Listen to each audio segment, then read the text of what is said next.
আমাকে আর একটা সুযোগ দে, আমি যেভাবে করেছি তার প্রায়শ্চিত্ত করতে চাই। ওকে নিয়ে যাও। আমি যাবো না, আমি যাবো না, আমাকে একটা সুযোগ দে, আমি যাবো না, যাবো না। একটু দাঁড়াও, তোমার পাপ 80% কমে গেছে। আমার তো ঘুমিয়ে গেছে, কিন্তু কিভাবে? তোমার বৌমার লেগি দেখতে চাও? হে খুদা, আমি তোমার কাছে 2 হাত তুলে দোয়া করছি। তোমার শ্বশুর পৃথিবীতে থাকতে মনে জানতে জানতে অনেক পাপ করেছে, তুমি তাকে ক্ষমা করে দিও খুদা। তুমি তাকে জান্নাতবাসী করো। তোমার বৌমার জন্য তোমার 80% পাপ ক্ষমা হয়ে গেছে, আর 20% আছে। আর একটু সময় দেন, এই বাপটুকু ক্ষমা হয়ে যাবে। না, এই পাপের জন্য তোমার বৌমা যদি দিনরাত 24 ঘন্টাও দোয়া করে, তাও এই পাপের ক্ষমা হবে না। কারণ তুমি সেদিন যে রোজাদার ব্যক্তিকে চড় মেরেছিলা, একমাত্র সেই পারে তোমাকে ক্ষমা করতে। সেটা তাহলে আমাকে একটা সুযোগ দেন, আমি পৃথিবী থেকে তার সাথে ক্ষমা চেয়ে আসবো।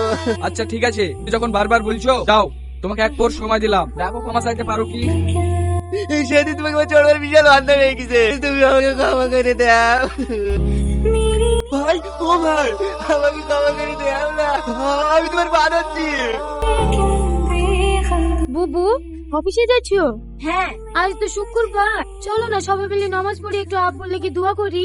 আপনজন দোয়া করলে সেই দোয়া কবুল হয়। না না, আমার অফিস আছে, আমি ওসব দোয়াটাও করতে পারবো না, তাহলে তুমিই করো গা। ভাই, অন্তত তুমি শুক্রবারে নামাজ পড়ে আব্বার লেগে একটু দোয়া করো। না না, আমার কাজ আছে। আমি যেমন দাবি করেছি, সাজা আমাকেই নিতে হবে। কি হলো, ক্ষমা চাইতে পারলে না তো? মরার পরে কোনো ক্ষমা হয় না, চলো। আমাকে ক্ষমা করে দাও, আমি যাবো না, আমি যাবো না, আমি যাবো না।